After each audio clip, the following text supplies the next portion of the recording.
Good evening, everybody. My name is Ernest G.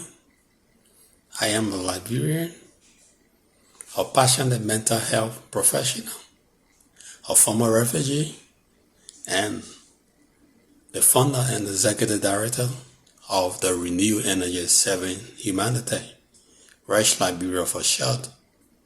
RESH Liberia is actually a Liberian-based mental health organization that was established during the Ebola outbreak in my native Liberia. Liberia having to be a war-torn country that experienced at least 14 years of civil unrest. And the truth be told, I had to go through the war. All of my teenager years was spent running helter-skelter. As the result of the Civil War, I personally had to be a refugee in several countries: Ghana, Nigeria, the Ivory Coast, Hungary, Bulgaria, Romania, Sweden, and several others that I had to pass through as a refugee. Today, it is an honor to share my experience and expertise with other professionals and those who themselves are refugees.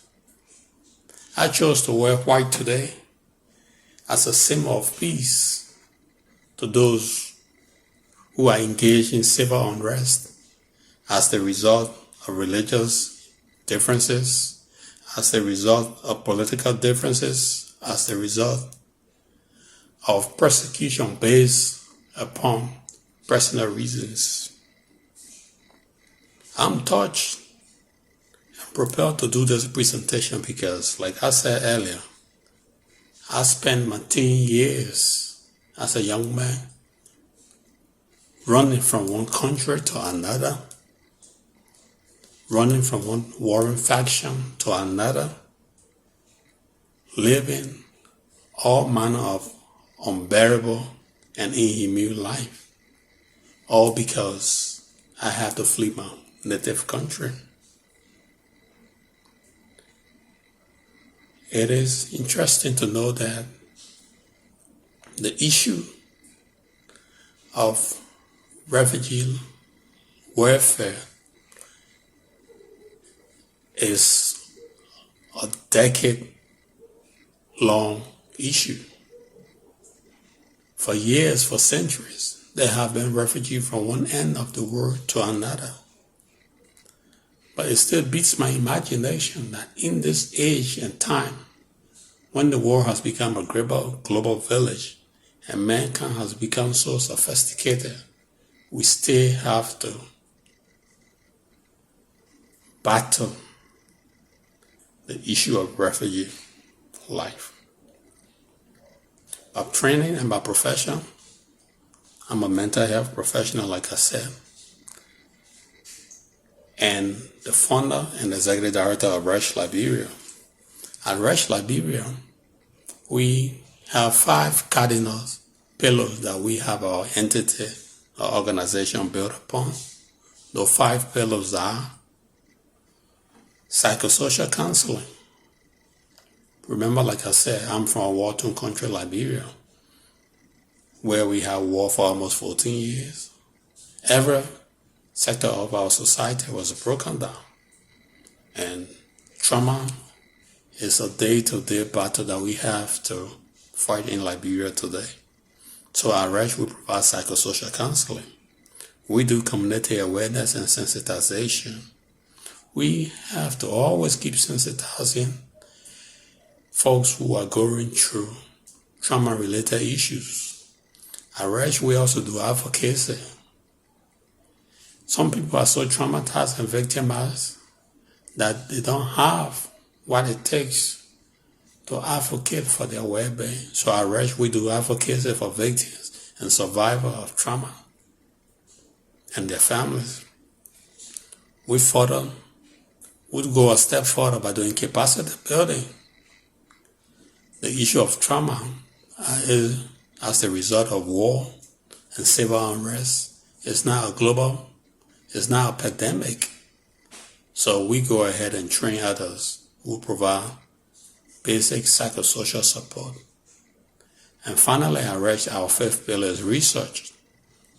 We try to catalog our services in an effort to come up with empirical data which are supposed to be used to help our policymakers and other friends who have interest in providing mental health or psychosocial support for trauma victims. Having said that about myself and my entity, I love to go into the meat of my discussion today. I'm going to be discussing on the thematic issue, dignifying the life of the undignified.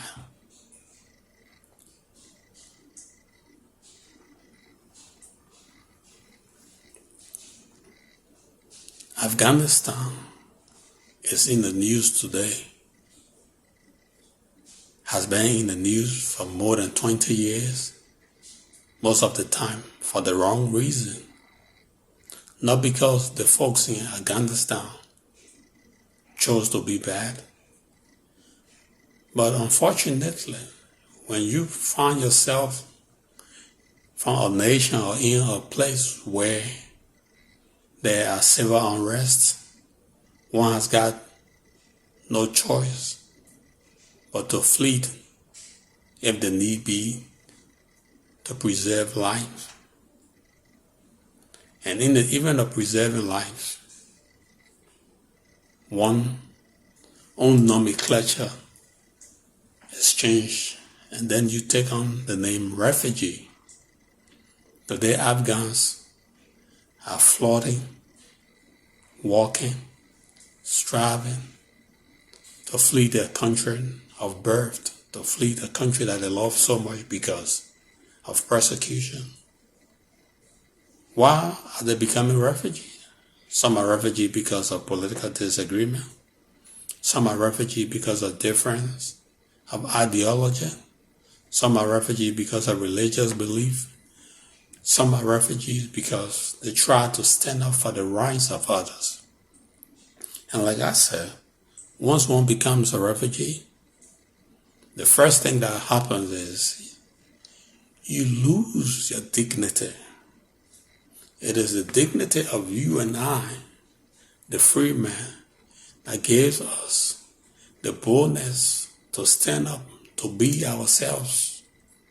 Our dignity simply has to do with that freedom to live our life as we are meant to live. That pride, that sense of worth is our dignity. But once you become a refugee, that dignity is stripped of you. And that's the reason why I said I'm going to be discussing dignifying the lives of the undignified life. I had an opportunity to watch the international news, saw on CNN how the average Afghans were loaded on planes and flown out like cargoes. Some separated from their wives, some separated from the children, their loved ones, and everything that meant joy were left behind. Such is the life of a refugee. When you become a refugee, instantaneously, your life is transformed. Your life is overtaken by trauma. And by the way, what is trauma? Trauma simply is the natural body of a human being overloaded with circumstances, situations, and events that are not normal to the extent that the normal shock observer in a human is broken down. Back home at those universities where I teach, I normally use the bicycle and a bag of cement to illustrate what trauma is.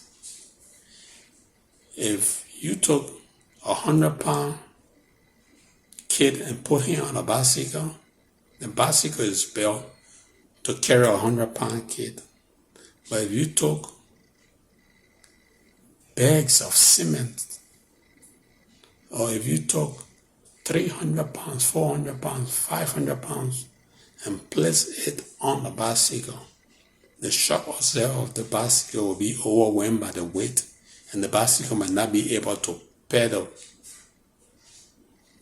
or function very well. That's trauma for you in a nutshell. The moment you are hit by that crisis, the moment you are being prosecuted because of your religious, your political, your gender, identity, and you have to flee for your life, your shock absorber as an human becomes overwhelmed by the circumstances of fleeing and leaving behind everything that you have always clinged to. And once you are faced with trauma, the natural tendency to break down is very high. You leave behind everything that means so much to you. In most cases, you have to flee empty-handed. And the trauma actually surfaces when you cross over to your so-called safe haven. You'll be faced with the issue of suspicion. You're going to be judged wrongly. You're going to be castigated. You're going to be faced with the issue of language barrier. You're going to be stigmatized. Folks are going to be mean to you.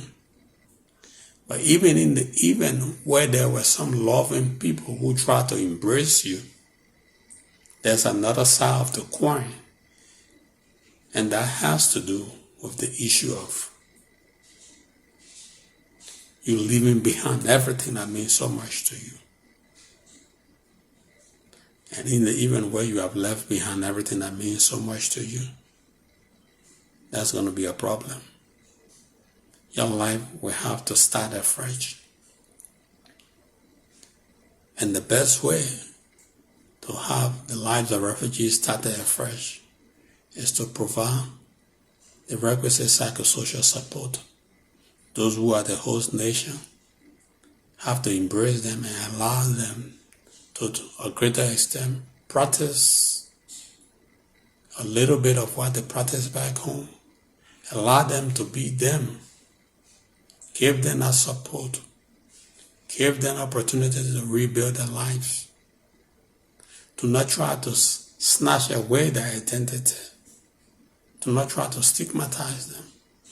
Once we are able to do such, then it is my hope and prayer that those who are refugees with time and support will gradually settle down and try to rebuild their lives again. Thank you so much.